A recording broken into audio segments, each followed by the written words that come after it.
Subscribe کریں ہمارے channel کو اور بیل آئیکن کو دبائیں تاکہ آپ ہماری ویڈیو سب سے پہلے دیکھ سکیں۔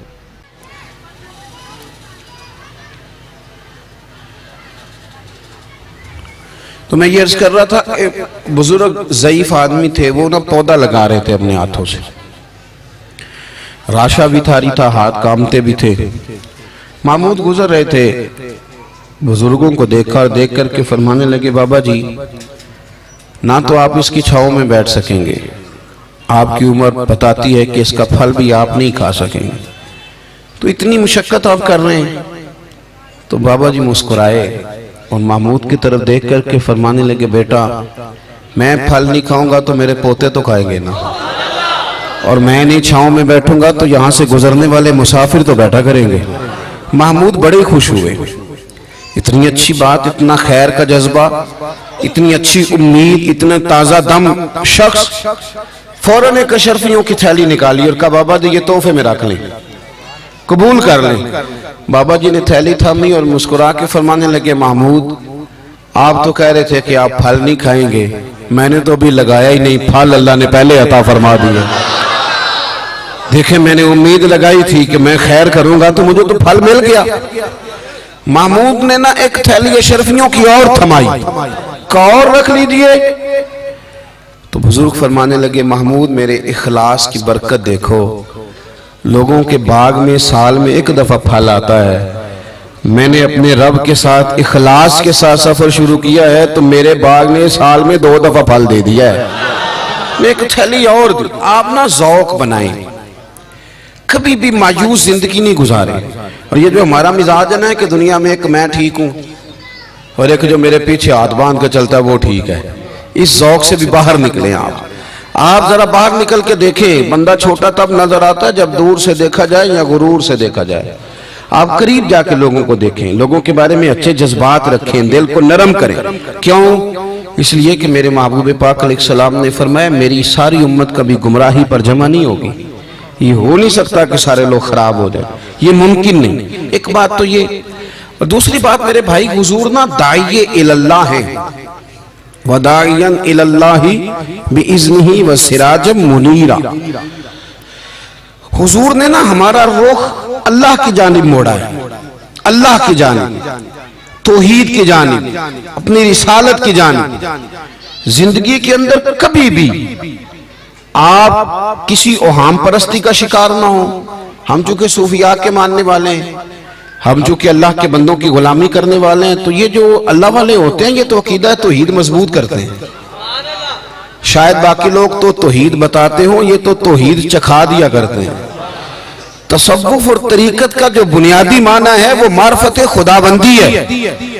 کبھی بھی یہ جو ہم وہم کا شکار ہے نا، وہم کا، یعنی ابھی تک لوگ کہہ رہے ہیں کہ کالی بلی رستہ کاٹ گئی ہے، ابھی تک لوگ کہہ رہے ہیں کہ میں نکلوں تو مجھے آواز نہ دینا، ابھی تک لوگوں کو مسئلہ بناؤں، آج کے دور میں بھی، جبکہ آپ نے اس رب کریم کی بارگاہ کی عبادت کا اعلان کیا ہے کہ جو مالک کریم وحدہ لا شریک ہے، اور اس رب کریم کے ہوتے ہوئے آپ لوگوں سے ڈرتے ہیں۔ آپ انسانوں کے بارے میں وہم کا شکار ہیں۔ اتنا کچا نظریہ میرے رسول پاک صلی اللہ تعالیٰ علیہ وسلم نے نا ہمیں ان چیزوں سے باہر نکالا۔ اہل عرب کا یہ طریقہ تھا کہ وہ کچھ وہموں کا شکار رہتے تھے، کعبے کا طواف کرتے تھے تو کپڑے اتار کے، قربانی کر لی تو اب اس کا گوشت دیواروں کے ساتھ ملیں گے، اور حج کر کے آئے تو آپ دروازوں سے داخل نہیں ہوں گے، چھتوں سے آئیں گے۔ یہ کام نہیں کریں آپ۔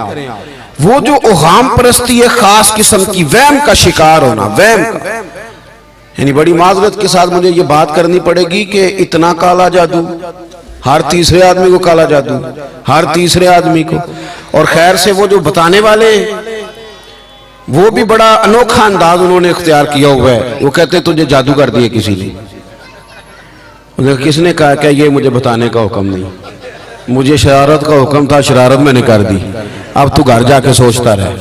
اسی طرح ڈھیروں قسم کے ملنگ ہمارے کھاتے پڑ گئے، ٹال پہنے ہوئے، اور وہ آ گئے، وہ لوگوں کو قسمت کا حال بتاتے ہیں۔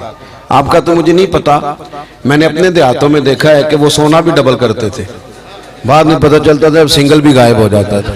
ہنسے نہیں جی، اونچا نہیں ہنسنا چاہیے کبھی بھی، یہ محافل ہے ہماری، سنجیدہ ماحول ہے۔ میری بات پہ آپ توجہ کریں گے عزیز کہ آپ اوہام پرستی کا شکار نہ ہوں، ورنہ آپ اور نبی پاک صلی اللہ علیہ وسلم نا جگہ جگہ حضور ہمیں ذوق دیتے سمجھاتے کہ تم نے اپنی توجہ اللہ رسول کی جانب رکھنی ہے، تم نے الجھنا نہیں، ورنہ آپ کیسے میدان میں نکلیں گے؟ فوجی کہہ دے ہمیں کالا جادو ہو گیا، ہم سے جایا نہیں جاتا، تو جنگ ہوگی؟ کوئی کہہ دے ہم پر تو وہ فلانے نے آسیب کرا دیا ہے تو ہم دفتر نہیں جا سکتے، تو کاروبار زندگی چلے گا؟ کن چکروں میں پڑ گئے؟ جادو ہوتا ہے، اس کی حقیقت سے انکار نہیں، لیکن اتنا کچا ماحول، اتنی کمزور بات، یہ اہل ایمان کا شیوا نہیں ہے۔ آپ مضبوط رہیں۔ عارف رومی رحمت اللہ علیہ فرماتے میں کبھی بھی زندگی میں کوئی بات اس لیے نہیں کی کہ مجمع ہنسے، اور ہنسنا ویسے بھی شریعت میں مسکرانا ہے، کہہ لگا کے تو روٹین میں بھی ہنسنے سے پرہیز کرنی چاہیے۔ وہ کہتے ہیں ایک بادشاہ تھا تو اس کا بھی ذہن بن گیا تھا کہ پتہ نہیں یہ کیا ہو جاتا ہے۔ کچھ یہ لوگ نا ہمارا وہم بڑھاتے ہیں، آج کل جو طویل دھاگے والے لوگ ہیں نا، یہ اور اضافہ کرتے ہیں اس کے اندر، اور کہانیاں بنا کے دیتے ہیں، لوگ اور زیادہ الجھ جاتے ہیں۔ بادشاہ تھا تو وہ شکار کرنے جاتا تھا تو اس کے ذہن میں یہ خیال تھا کہ اگر رستے میں کوئی بندہ میرے متھے لگ جائے تو میرا شکار ٹھیک نہیں ہوتا، تو وہ کیا کرتا، وہ جب سفر کے لیے نکلتا تو لوگوں سے کہتا سارے رستے خالی کرا دو، میں نے شکار کے لیے جانا ہے۔ لوگ رستے خالی کرا دیتے۔ ایک دن ایک آدمی بیچارہ نے ایک آنکھ سے اسے نظر نہیں آتا تھا، وہ کوئی جنگل سے لکڑیاں کاٹ کے آ رہا تھا تو اچانک وہ چڑھ گیا۔ اذانیں زیادہ ہوتی ہوں تو ایک کا جواب دینا ضروری ہوتا ہے، وہ ہم دے چکے ہیں، اس لیے آپ توجہ کریں میری بات۔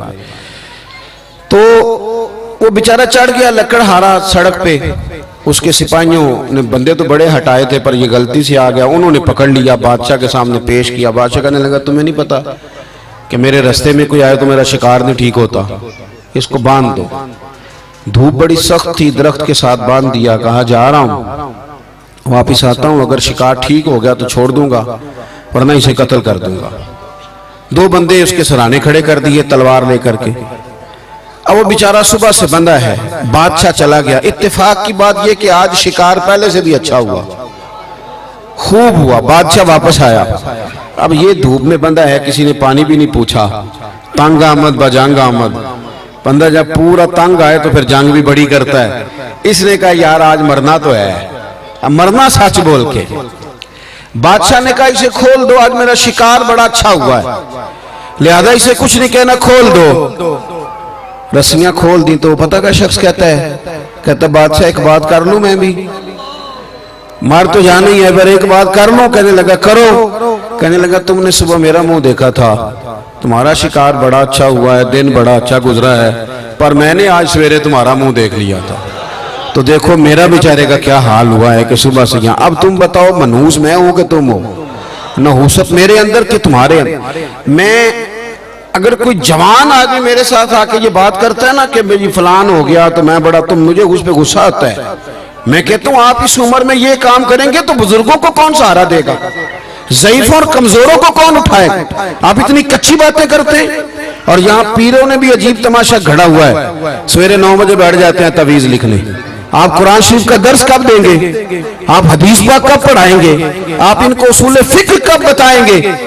پیر صرف دین کا نمائندہ ہوتا ہے جس نے رب رسول کا دین پڑھنا ہے اور آگے پڑھانا ہے، جس نے لوگوں کو وہاں سے دین سیکھ کے آگے سکھانا ہے۔ باقی کیا معنی ہے چیزوں کا؟ اس نے صرف آسان کر کے جو ہمارے صوفیاء نے دیا آگے بات پہنچانی۔ دین سیکھنے سکھانے کا نام پیری مریدی ہے، اس کا کوئی اور معنی ہے ہی نہیں سرے سے۔ کہاں سے آ گئی یہ ساری چیزیں؟ حدیث سنیے، بخاری میں موجود ہے، مسلم میں موجود ہے۔ حضرت ابو ہریرہ رضی اللہ تعالیٰ عنہ فرماتے ہیں نبی پاک علیہ السلام کے صاحبزادے کا وصال حضور کی گود میں ہو گیا، گود میں وصال کر گئے صاحبزادے۔ حضور کو بڑی تکلیف ہوئی، آنکھوں سے آنسو آئے، سرکار روئے۔ صحابہ نے عرض کی حضور آپ بھی آنسو بہاتے ہیں؟ فرماتے ہیں میرا بیٹا گیا ہے، یہ آنسو محبت کی علامت ہیں، ورنہ میرے دل اور زبان پہ وہی ہے جس سے میرا رب راضی ہوتا ہے۔ اتفاق کی بات دیکھیے، اتفاق کی کہ اسی دن جس دن سرکار کے صاحبزادے کا وصال ہوا اسی دن سورج کو گرہن بھی ہو گیا۔ اب جوڑنے والے باتیں جوڑ دیتے ہیں نا، کچھ لوگوں نے بات جوڑ دی، کہنے لگے دیکھا حضور کے صاحبزادے کا وصال ہوا ہے تو سورج کو بھی گرہن ہو گیا۔